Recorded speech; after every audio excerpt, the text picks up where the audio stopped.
El sueño de la dictadura cubana. El gobierno castrista pronostica un crecimiento económico del 3% para 2023.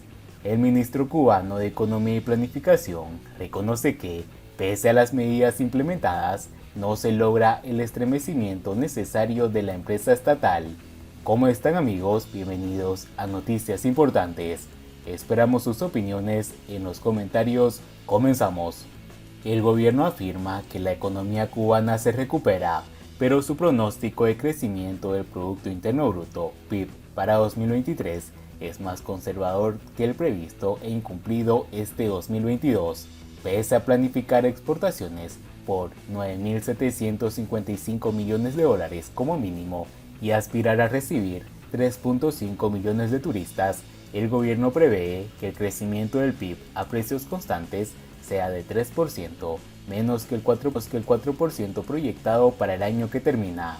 El ministro cubano de Economía y Planificación, Alejandro Gil, pronosticó ese crecimiento a partir de la reactivación de actividades productivas nacionales y de una mayor captación de divisas por exportaciones ante los diputados de la Asamblea Nacional del Poder Popular, informó el diario oficialista Grama.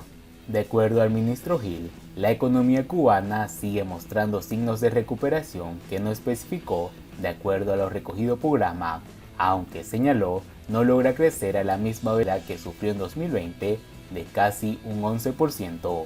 El ministro sostuvo que existen condiciones para lograr los objetivos propuestos y que este 2023 sea un mejor año.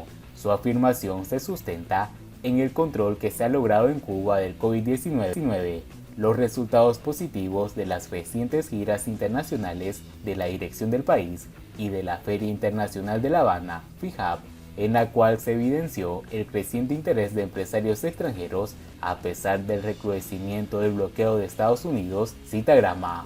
La nota obvia que la producción de vacunas contra el coronavirus afectó la producción nacional de medicamentos básicos en Cuba, algo que han reconocido la prensa estatal y el primer ministro Manuel Marrero. La escasez de fármacos que golpea a los cubanos los lleva a comprar medicinas falsas y a recurrir a la medicina natural para tratar dolencias en los niños. Esto fue recientemente desaconsejado por pediatras holguineros, pese a que el gobierno ha llamado durante años a usar este tipo de medicina ante la falta de medicamentos en las farmacias. Respecto a la FIHAB 2022, un análisis de la economista Rafaela Cruz demostró que era falsa la afirmación gubernamental de que los 16.000 metros cuadrados de stand expositivos del evento eran una cifra cercana a las mejores que se han tenido en los últimos años. En FIHAB 2016 se contrataron para exposición 28.000 metros cuadrados, en 2017 fueron 27.000 metros cuadrados, en 2018 más de 25.000 metros cuadrados, escribió Cruz. Aunque la constante ha sido una paulatina disminución, el fuerte retroceso en el interés internacional por este espacio de negocios se acentuó en 2019, cuando se contrataron 7.000 metros cuadrados menos que en la feria precedente, señaló. Por otra parte, al incluir los resultados positivos de la gira de Díaz-Canel entre las condiciones para que 2023 sea un mejor año, el ministro Gil pone la naturaleza dependiente de la economía cubana. Díaz-Canel emprendió 2 giras internacionales en menos de un mes. La primera lo llevó a Argelia, Rusia, Turquía y China para buscar auxilio de gobiernos aliados para enfrentar la crisis. La segunda lo llevó por el Caribe, con la intención de ampliar los mercados para la exportación de profesionales cubanos de la salud y de productos farmacéuticos, pese a que los ciudadanos de la isla sufren de escasez de medicamentos de todo tipo y el sistema de salud está en crisis y colapsado. Al evaluar el cumplimiento de los objetivos del Plan de la Economía Nacional al cierre del presente año, el ministro Gil reconoció que el crecimiento del PIB será del 2%, la mitad del 4% proyectado. Al presentar un crecimiento inferior, pese a afirmar que la economía se recupera, el ministro parece proponerse exhibir el cumplimiento de lo planificado a 2023 en vez de un nuevo fracaso. En cuanto a las exportaciones, estas crecieron con respecto al año precedente, pero no se alcanzaron los niveles previos a la pandemia del COVID-19. Tampoco se alcanzaron los niveles previstos en el turismo y las telecomunicaciones y según el ministro, el déficit de divisas constituye la restricción principal de la economía cubana para alcanzar los niveles del año 2019. El ministro se refirió también a la lenta recuperación de la producción nacional, según recoge Grama, y reconoció que aún está por debajo de la demanda, por lo que hay un déficit de insumos y alimentos. Sobre la inflación, dijo que la acumulada hasta octubre del pasado es del 29%, mientras la interanual respecto a octubre de 2021 es casi del 40%, lo cual va directo contra la capacidad de compra del salario y de las pensiones, así afectando el consumo de la población.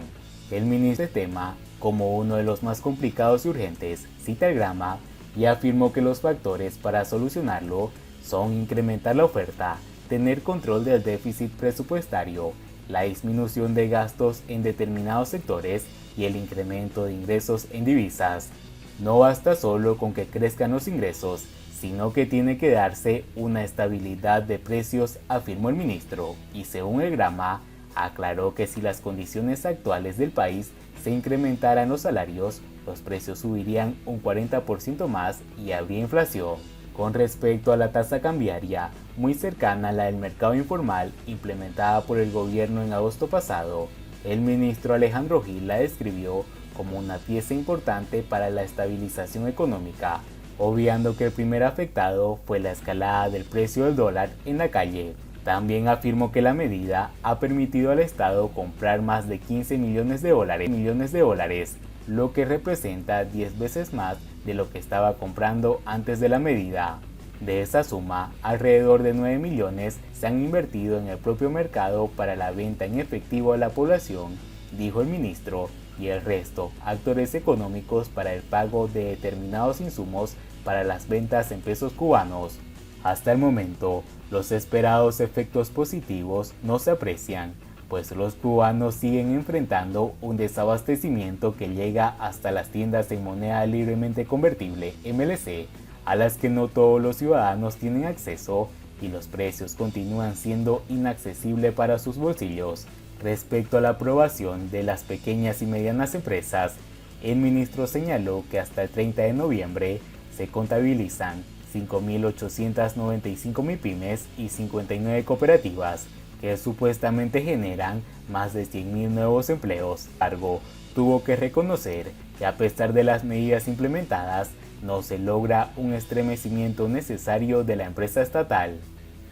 No obstante, el régimen cubano insiste en que la empresa estatal socialista es el actor fundamental y los nuevos actores son su complemento, tal y como expresó el primer ministro Marrero en noviembre pasado durante la reunión gubernamental sobre el control económico. Y bien amigos, así vamos terminando las noticias importantes del día de hoy. Por favor, nos ayudarían mucho compartiendo las noticias y así poder informar a muchas más personas de la verdadera realidad en Cuba. Patria y vida mis hermanos, nos vemos en el siguiente informe.